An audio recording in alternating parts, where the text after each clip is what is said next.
चलिए स्टूडेंट्स, आज हम देखने वाले हैं क्लास 10 का बहुत ही इंटरेस्टिंग टॉपिक जिसका नाम है solve the quadratic equation by computing the square method. ये स्क्वायर मेथड है क्या, पहले ये समझना पड़ेगा। बराबर मैं एक समझाऊंगा, बाकी के सारे आपको करके बताने हैं। जिसके एक एग्जांपल समझ में आ गई अच्छे से तो उसके सारे एग्जांपल समझ में आ जाएगी। सबसे पहला रूल ये है कि अगर y स्क्वायर से पहले 1 को छोड़कर जो नंबर है 1 को छोड़कर जो नंबर होगा उससे आपको इसको डिवाइड करना है। मतलब किससे डिवाइड करना पड़ेगा यहाँ पर हमको 9 से डिवाइडेड बाय 9। चलो बराबर चलती गाड़ी। क्या बोला था मैंने कि अगर 1 को छोड़कर जो भी रहेगा 2 रहे 4 रहे 3 रहे जो भी रहेगा यहाँ पर स्क्वायर वाले नंबर से पहले जो नंबर है उससे क्या करेंगे डिवाइड। चाहे क्वेश्चन कौन सा भी आ जाए, रूल यही है किसका, इसका कंप्यूटिंग द स्क्वायर मेथड का। आगे समझ में। चलो अब 9 से डिवाइड करें तो 9 से 9 कैंसिल, बचा क्या y square -12 upon 9 y plus 2 upon 9 equal to 0।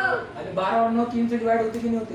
Yes. तो जो होते उसको डिवाइड करने का 3 चौक 12, 3 किया 9, 3 चौक 12, 3 किया 9, y स्क्वायर -4 अपॉन 3y बराबर है कि नहीं है? यस।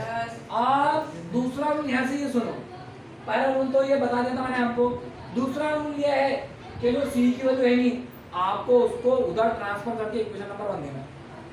उसको शिफ्ट करना है, उसको क्या देना है इक्वेशन नंबर 1 क्योंकि उसका उधर काम है, इधर काम नहीं है उसका। चलो यहाँ आगे आया था। अब इसके बाद आपको पीएफ निकालना है। क्या निकालना है? पीएफ बोलते बेटा थर्ड फैक्टर। इसको थर्ड फैक्टर निकालना होता है। थर्ड फैक्टर का फार्मूला है। थर्ड फैक्टर का क्या है? फार्मूला है 1/2 multiplied by coefficient of y।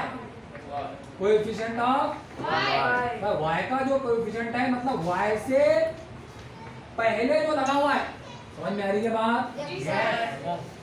y रहेगा, x रहेगा, m रहेगा, कुछ तो रहेगा ना वहां पर। तो उसके पहले वेरिएबल के पहले जो नंबर लिखा होगा विद सिंबल माइनस से तो लिखना पड़ती, प्लस लिखना पड़ती क्या? नहीं। तो देखो 1/2 का 1/2 जरा मुझे बताओ तो y का कोएफिशिएंट क्या है यहाँ पर? 4/3 -4/3। इसको अपन लगाएंगे ब्रैकेट। अब अगर ये सॉल्व होता तो उसको सॉल्व करेंगे। सॉल्व होता तो सॉल्व करेंगे बेटा। ये 2 और 4 कटते ही नहीं कटते। बाद में उसका क्या करेंगे हम? बाद में होल ब्रैकेट करें ना। पहले बोर्ड मार्क्स ये कहता है कि ब्रैकेट के अंदर जो कैलकुलेशन होना प्लस माइनस का उसको कर दो। तो ये इसको काट देना जैसे। अभी कैंसिल आउट करने के बाद में क्या होता है? 2/1 2/1 ये क्या है? 3 है। 2/3 का अगर स्क्वायर करेंगे तो 2 का 4 और 3 का 9 माइनस फिर है तो प्लस में चांस आएगा। मतलब ये पीएफ आ गया बेटा अपना कितना? 4/9। क्या यहाँ तो कुछ दिक्कत है? नहीं सर, मैं ये समझ नहीं आ रहा सर। 12 9 कटेगा ऐसा बोलते हैं हम लोग, कटेगा जैसे नहीं है तो बात नहीं बोली। 12 और 9 ये 3 से कटेगा। 3 से कटेगा। ये 3 4 12 और 9 बोले 3 3 9। वो दोनों नंबर जिसके टेबल में आएंगे उसको काटना, और नहीं आते तो काहे को काटना? उसको वैसे रहने। आगे बात समझ में? Yes sir. अब ये जो आया आपके पास में पीएफ 4/9 इसको बेटा इक्वेशन नंबर 1 के अंदर ऐड करना। ऐड करने का मतलब ये है कि दोनों तरफ एडिशन होना। मतलब यहाँ पर भी आप प्लस 4/9 लिखेंगे, उधर भी और यहाँ पर भी 4/9 लिखेंगे। देखो फिर इंशाल्लाह। और यहाँ क्या बताएंगे आप? Adding in equation number 1। Adding equation number 1। देखो ये इक्वेशन नंबर 1 दिख रहा, ये बेटा जैसा का वैसा दिखा मैंने। और इसमें सिर्फ क्या करा बेटा? मैंने ऐड करा क्या नहीं करा? -2/9 इसके अंदर भी क्या ऐड करा मैंने? 4/9। अब इसको सॉल्व करना पड़ेगा कि नहीं पड़ेगा? ये स्टेप थोड़ी सी यहाँ पर दिक्कत वाली है। ये जिसको समझ गया ये ऊपर का बराबर निकालेंगे और नीचे बराबर करेंगे। कैसा करेंगे देखो, इसका करना है हमको ब्रैकेट का स्क्वायर। तो ब्रैकेट के अंदर क्या है मालूम आपको?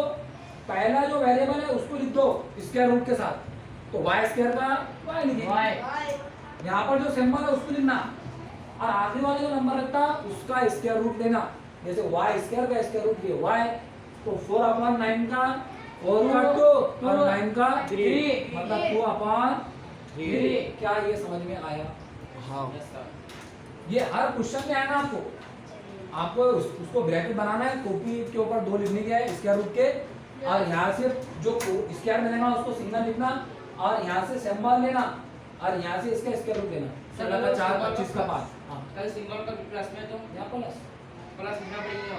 हाँ, अब ये क्रॉस मल्टीप्लाई तो तुम मार के आती। अगर डिनोमिनेटर अलग रहेंगे तो क्रॉस मारते ऐसी, और फिर नीचे की मारते ऐसी, नीचे वालों की, और ऊपर वाले इसकी करते और इसकी करते। लेकिन यहाँ पर सेम आ गया ना, डिनोमिनेटर सेम आ गया तो उसको एक बार लिख डालो, डिनोमिनेटर सेम आ गया तो उसको, और ऊपर जो था वही लिख डालो प्लस। इसका मतलब कोई समझाए ना, ये इसका मतलब क्या है? इसका मीनिंग 4 में से 2 है, 4 में 2 जाने कितने बचते हैं? 2। ऊपर लिख दूं क्या? देखो y minus 2/3 whole bracket square is equal to 2/9। 2/9 समझ में आ गया सबके यहाँ तक? कोई दिक्कत की बात नहीं, कोई शोर शराबा नहीं। आगे बढ़ते। अब ये 2 को हटाना मतलब क्या करना? सर उसका मतलब इसका करना पड़ेगा ना। स्क्वायर नहीं, स्क्वायर तो है वो, स्क्वायर का लेना पड़ेगा अंडर रूट स्क्वायर रूट ले लो बेटा इसका। स्क्वायर रूट लेंगे तो ये तो हटेगा, यहाँ से 2 हट जाएगी। अब 2 का निकलता क्या? नहीं, 2 का नहीं निकलता तो उसको अंडर रूट के अंदर डालेंगे, और 9 का तो निकलता 3। लेकिन जब अंडर रूट लेंगे तो बेटा हमेशा ध्यान देना, तो पहले तो ये स्टेप ध्यान में रखना, और बाद में ये स्टेप यहाँ पहले प्लस माइनस लिख डालना, टेकिंग स्क्वायर रूट करके है। यहाँ पर taking square root under root 2 और इसका 3, और यहाँ पर क्या बच गया? y minus 2/3। इसके 2 हट गए, स्क्वायर रूट लिए इसका रूट ले 2 हट गए, इसका नहीं निकलता तो इसको 2 और 9 का 3। क्या यहाँ तक कोई दिक्कत है? अगर सर कोई नंबर है तक टूटी जाएगा तो सर उसके ऊपर 2 भी लगती थी जैसे नहीं, टूटी लगती है। जी। अब एक बार प्लस के साथ और एक बार माइनस के साथ, मतलब देखो y minus 2/3 is equal to under root 2/3 plus के साथ ले डाले, और y minus 2/3 is equal to minus 2/3। समझ में आ रही बात?